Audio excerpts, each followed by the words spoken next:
করা ইব্রাহিম সেই সময়কে মূল্যায়ন করে যাই না এই বেলায়, যাবো না ওখানে। কিন্তু যখন সবাই চলে গেল, এখন মনের ভিতরে আসলো যাই তো একটু মূর্তি দেবালয়ের ভিতরে যাই, যেখানে মূর্তিরা বসে আছে, একটু ঘুরে আসে। ইব্রাহিম তার ভিতরে যাওয়ার পরে দেখেন সমস্ত মূর্তিগুলো দাঁড়িয়ে আছে তার নিজ গতিতে। তখন ইব্রাহিম ডাক দিয়ে দিয়ে বলে, ও মূর্তিরা, তোমাদের সামনে সমস্ত নজরানাগুলো আছে, তোমরা খাও না কেন? তোমাদের কি খাওয়ার শক্তি নাই? কিন্তু জবাবও দিতে পারে না। ইব্রাহিম চিন্তা করেছে এই মূর্তিগুলোকে সবগুলোকে ভেঙে চুরমার করে দিয়ে দিল এবং বড় কোড়ালটা এনে বড় মূর্তিটার কাদের ভিতরে রেখে দিল। ইব্রাহিম কোন যুক্তিতে রেখেছে যে কালকে সকালে যখন সবাই আসবে, তখন আসার পরে যখন জিজ্ঞাসা করবে, তখন আমি বলবো যাও তোমাদের যে বড় মূর্তি আছে, খোদা আছে, তার কাছে গিয়ে জিজ্ঞাসা করো এই অবস্থা কে করেছে। এই যুক্তিতে তিনি এটা করে বসে চলে এসেছেন। পরবর্তী দিন যখন সমস্ত মেলা থেকে মানুষগুলো ফিরে আসলো, লোকালয়ের ভিতরে ফিরে আসলো, আসার পরে দেখে যে মৃত্যুগুলো ভেঙে চূর্ণ বিচূর্ণ করে দিয়েছে, কে করেছে? এটা ইব্রাহিম ছাড়া আর কেউ করতে পারে না। মেলায় সবাই অংশগ্রহণ করেছে, কিন্তু ইব্রাহিম অংশগ্রহণ করে না। মনে হয় ইব্রাহিম করেছে। আর ইব্রাহিম সবসময় তার দাদাদেরকে এড়িয়ে চলে। তারা কোন রবের কোন খোদার দাওয়াত দিয়েছে, সম্ভবত সেই এই কাজগুলো করেছে। তারা জিজ্ঞাসা করলে ইব্রাহিমের কাছে, ইব্রাহিম বলতে চায় না। সমস্ত নেতাদের কাছে বলে, যাও যাও যাও, বড় মূর্তিটার কাঁধে আমি কোড়াল দেখেছি, তোমরা তাও তার কাছে গিয়ে জিজ্ঞাসা করো, তোমরা তো তাকে পূজা করো, তাহলে ওই পূজা যখন করে নিঃসন্দেহে সে এই কাজ করতে পারে। বড় মূর্তিটা এই কাজ করছে, সমস্ত ছোটগুলোকে ভেঙে চুরমার করে সে এখন দাঁড়িয়েছে, তার রাজত্ব কায়েম করতে চায়।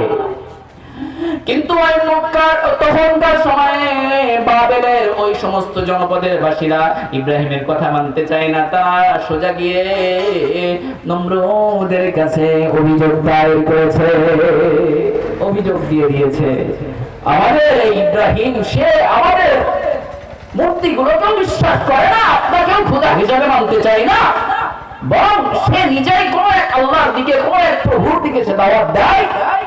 সুতরাং আপনি তাকে শাস্তির আওতায় নিয়ে আসেন। ইব্রাহিমকে ডাকা হলো। নমরুদ জিজ্ঞাসা করলো, ইব্রাহিম তুমি বলো, তুমি কোন রবের ইবাদতের দিকে আমাদেরকে রাখো, কোন খোদার দিকে রাখো?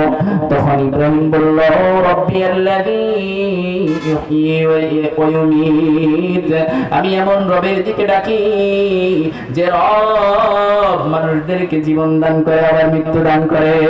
বলেন না, কে জীবন দান করে আবার মৃত্যু করে, আমাদেরকে ঢুক ফেলে দেয়।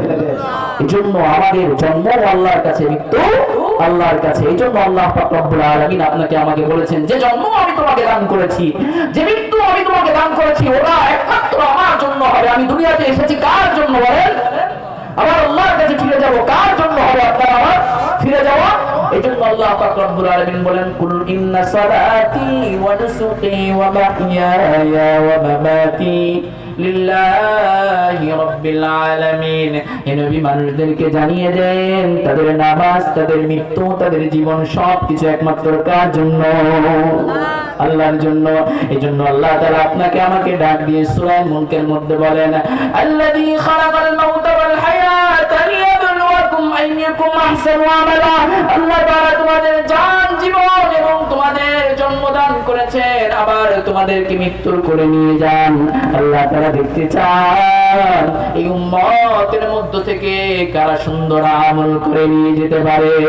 কি আমল বলেন না? সুন্দর আমলের কথা আল্লাহ তাআলা বলেন না, আকসারু আমালা, কে কত বেশি আমল নিয়ে আমার কাছে আসবে, এটা আল্লাহ তাআলা দেখতে চান না। সুন্দর আমল কার কাছে গ্রহণযোগ্য বলেন না? আল্লাহর কাছে সুন্দর আমল গ্রহণযোগ্য। আল্লাহর কাছে অনেক আমলের কোনো মূল্যায়ন নাই, আল্লাহর কাছে হলো সুন্দর আমলটাই সবথেকে গ্র্যান্ডেড মূল্যায়িত হয় আল্লাহর কাছে সুন্দর আমল। এই জন্য আমল সুন্দর করার জন্য রাজি আছি তো ইনশাআল্লাহ? ইনশাআল্লাহ আমল সুন্দর হবে ইখলাসের প্র্যাকটিসের মাধ্যমে। হৃদয়ের ভিতরে যে জিনিসটাকে স্থান দিব, বাহিরেও সেই জিনিসটা প্রকাশ করব, বাহিরে যে জিনিসটা প্রকাশ করব সেটাও হৃদয়ের ভিতরে স্থান দিব। এমন যেন না হয়ে যায় হৃদয় একদিকে যায় আর আমার অঙ্গ প্রত্যঙ্গ আরেক দিকে যায়, হৃদয় একদিকে যায় আমার জবান আরেক দিকে যায়, জবানে বলি একরকম করি আরেক রকম। আল্লাহ তাআলা এর জন্য আশ্চর্য হয়ে বলেছেন, তোমরা যা বলো তা করো না, আবার যা করো তা তোমরা বলো না।